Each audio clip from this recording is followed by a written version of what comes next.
The cruelest thing my wife did wasn't even the cheating, it was how she made it a joke. She told people I was not a man anymore, then laughed like she'd said something clever. She said it at a cookout in Baltimore, loud enough for my friends to hear. She said it on FaceTime with her cousins in PG County, smirking while I stood in the doorway holding grocery bags. She said it to my mother's sister at a repast like it was casual conversation. She cheated, then used my pain as a punchline, and she never took it back. The cruelest thing my wife ever did was laugh while I begged her to stop humiliating me. Then she turned her phone toward her cousin and said, "Listen to Adam, y'all. He thinks I'm cheating because he's insecure." They laughed like it was stand-up night, and she smiled like I was a joke she'd been saving. She didn't lower her voice.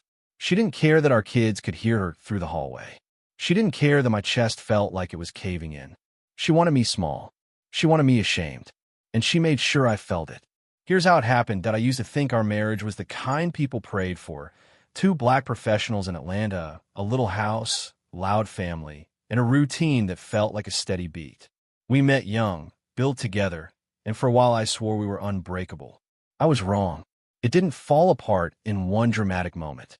It broke in tiny ways. Late nights explain away, jokes that cut too deep, friends who stopped seeing me as a person and started seeing me as her accessory. I didn't notice until the disrespect had already moved in. Back when we were good, she was the funniest person I knew. On our first date at a spot off Edgewood, I tried to play it cool and ordered something fancy I couldn't pronounce. The waiter blinked like he was trying to translate my confidence. She leaned over, whispered, "Baby, just say you want chicken," and laughed so hard she snorted, then immediately looked offended at her own snort like it betrayed her. I fell in love right there. When we left, she laced her fingers with mine, kissed my cheek, and said, "Adam, you're going to be trouble."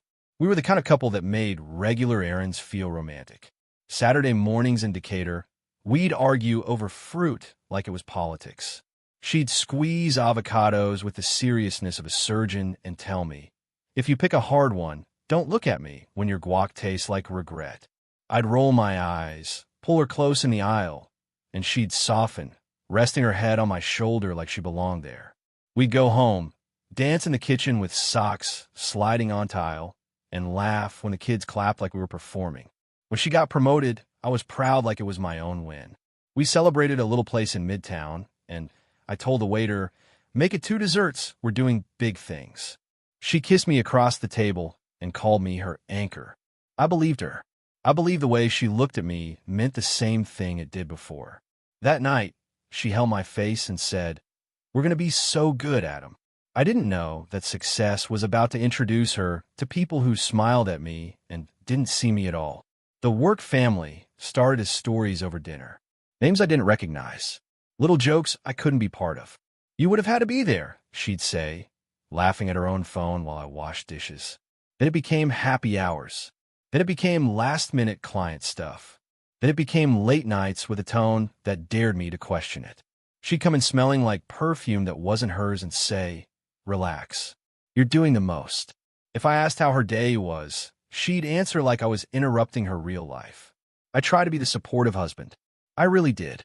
I handled bedtime, laundry, the homework fights, the "where's my other shoe" crises.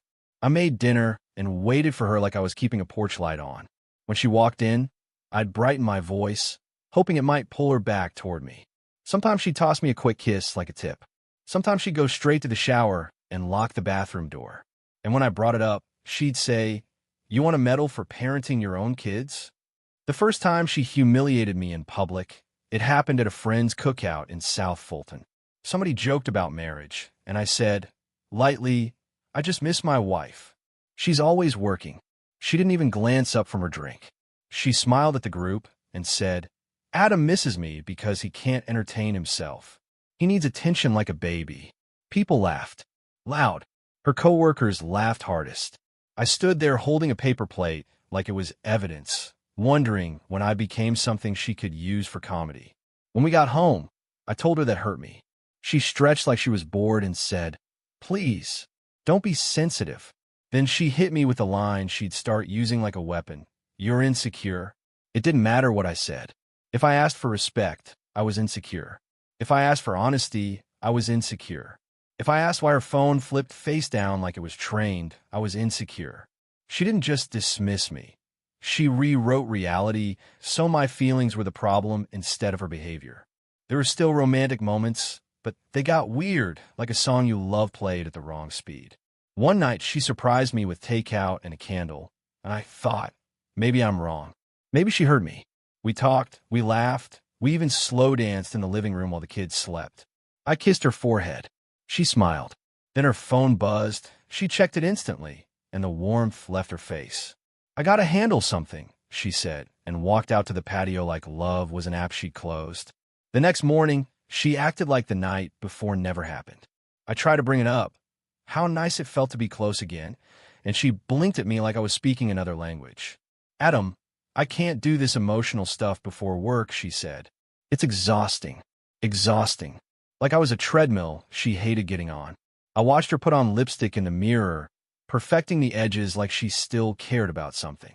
She glanced at my reflection, smirked, and said, "Try not to spiral today." That's the part people don't talk about. How betrayal starts turning you into someone you don't recognize. I started checking the doorbell camera. Not because I wanted to control her, but because I needed something solid in a life that felt slippery. I watched her leave in heels, watched her come back with a different laugh, watch her walk past me without a real hello. I'd hear her upstairs on the phone, her voice softer than she ever used with me. When I'd ask who it was, she'd say, "Work," like the word itself was a locked door. My family noticed first. My mom pulled me aside after church in Atlanta and asked, "Son, you okay?" I laughed it off because that's what black men do when we're bleeding emotionally. We make it a joke so nobody sees the wound. "I'm fine, Ma," I said. She looked at me like she knew I was lying. Later, my wife joked to my mom, "He's just dramatic." My mom's smile tightened, and I felt something in me shift. Even my mother didn't know what to do with this. The in-laws were worse. At Sunday dinner in Decatur, her aunt asked me why I looked tired.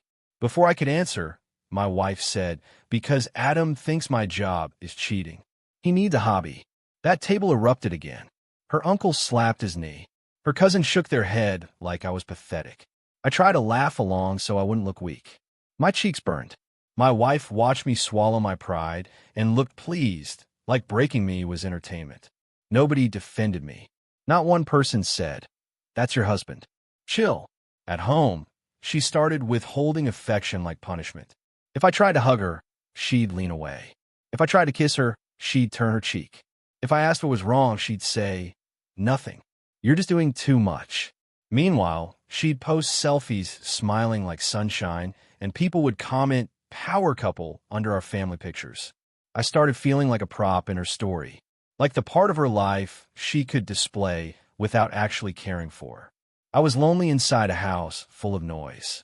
The funniest thing, dark funny, was how she turned my pain into a running gag. One night, I was washing dishes, and she walked past me laughing at her phone. I asked what was so funny. She said, "My coworker said I should put you on a schedule. Like Adam time, 6 to 6:15. Then she laughed again, loud, and added, "Because you always need reassurance." I stared at the sink, hands in soapy water, feeling like I'd been slapped. She watched me process it and said, "Don't make that face. It's a joke." The team bonding line became her shield.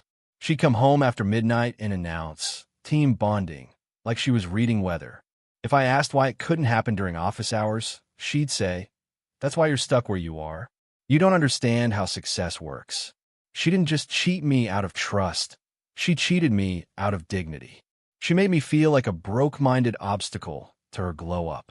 And the worst part? For a while, I believed her. I started wondering if I really was small. Then came the night of the laptop. She fell asleep on the couch in the living room, still dressed, one heel kicked off like Cinderella with no fairy tale. The TV was on low.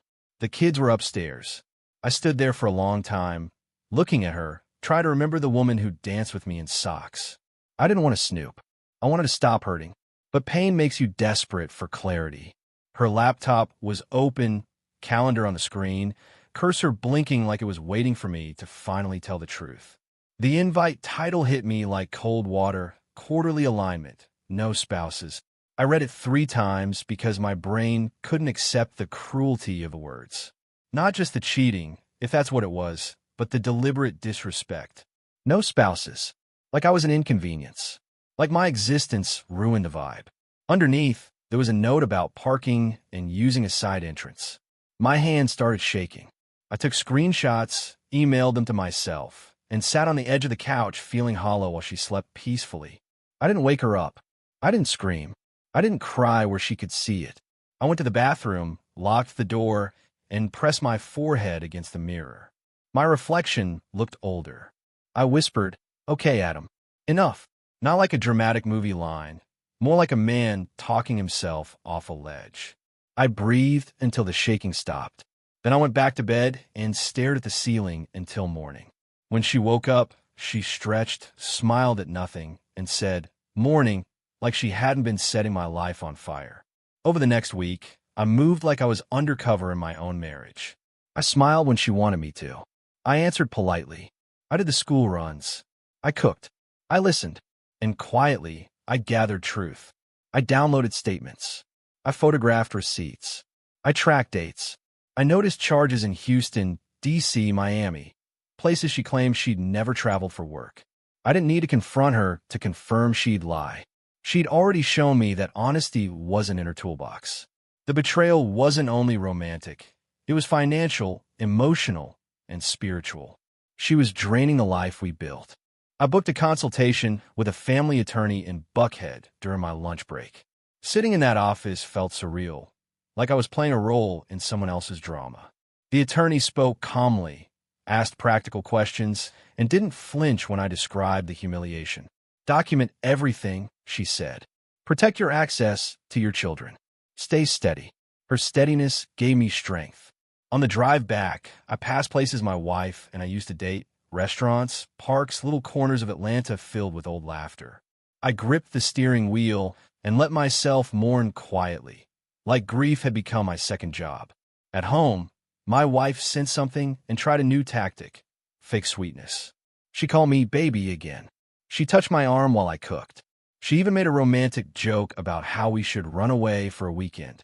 For 1 second, my heart lifted because I wanted to be wrong so badly. Then her phone buzzed, she snatched it instantly, and that softness vanished. She turned away to text with a smile she didn't give me. I watched her like a scientist watches a specimen. The performance wasn't love. It was control. She wanted me available, not valued. The next humiliation came when friends visited. One of my boys asked how marriage was going, and I hesitated just a breath too long. My wife jumped in and said, "Adam's been emotional lately, like real clingy." She laughed and added, "I told him if he wants attention, he can go stare at himself in the mirror." Everyone laughed again. I felt my throat tighten. That was the moment I accepted the truth. She didn't feel bad. She liked this. She liked watching people join her in breaking me. And I decided, right there, that I would never beg for her respect again. When the papers were ready, I didn't do theatrics. I served her on a Tuesday, after the kids left for school, when the house was quiet. She looked at the envelope like it was spam mail. Then she read the first page and smiled. Actually smiled, and said, "You're really doing all this over a meeting?" That word again. Meeting. Like I hallucinated the invite title. Like my pain was imaginary. She didn't apologize. She didn't explain. She leaned back and said, "Good luck, Adam. You're not built for this." Her calm cruelty was its own kind of violence. Here's what she didn't know. I wasn't trying to destroy her. I was trying to save myself. The calendar invite title, "No Spouses," wasn't just disrespect. It pointed to policy issues at her job. Their company had rules about undisclosed relationships, off-site events, expense reporting. The side entrance note looked less like romance and more like secrecy. I didn't send a dramatic email. I didn't post anything. I didn't even mention it to her family. I simply gave my attorney what I had and let the process handle what I couldn't. The consequences came quietly, like a door closing. First, the coworker she was always laughing about got separated from the company. Then my wife came home early one afternoon, face stiff, holding a cardboard box. She threw it on the counter and said, "They're trying to blame me." No remorse, no reflection, just anger that her choices had a price. Within weeks, the bills she used to ignore started piling up. The lifestyle she used to flex started shrinking. She didn't say, "I'm sorry." She said, "This is your fault," like accountability was something you could assign to someone else. The people who laughed with her didn't stick around for the hard part. Her coworkers stopped calling. Some friends stopped inviting her out. Her family acted awkward and changed the subject when she brought up money. She still didn't apologize. Not to me, not to the kids, not to anyone. She stayed bitter, sharp, blaming. And that bitterness made co-parenting messy, but I stayed steady. I used the co-parenting app. I kept communication clean. I stopped meeting her emotional chaos with my own. The biggest revenge wasn't punishing her. It was refusing to be her punching bag. My comeback wasn't loud. It was private and practical. I moved to a smaller place in South Fulton. Nothing fancy, just peaceful. I cooked again. I worked out quietly. I saved money. I took a better job with a competitor across town, not for bragging rights, but for stability. I started laughing with my kids without fear of the mood changing. Some nights, after they fell asleep, I'd sit on the balcony and let the silence heal me. I didn't need the world to know I survived. I needed my own nervous system to believe it. Slowly it did. The moral lesson landed in me, like truth you can't unlearn. Love without respect is a trap, and humiliation is never just a joke. If someone shames you, laughs at your pain, recruits others to belittle you, and calls your boundaries insecurity, that isn't partnership. It's cruelty wearing a familiar face. I learned to stop chasing closure from a person committed to misunderstanding me. Karma didn't show up as fireworks. It showed up as consequences, paperwork, budgets, and reality. And my success didn't need applause. It was waking up calm, being present for my kids, and knowing I chose myself. If you enjoyed this story, please like, comment, and share this video with your friends. Subscribe and turn on the notification bell so you never miss a powerful story drop.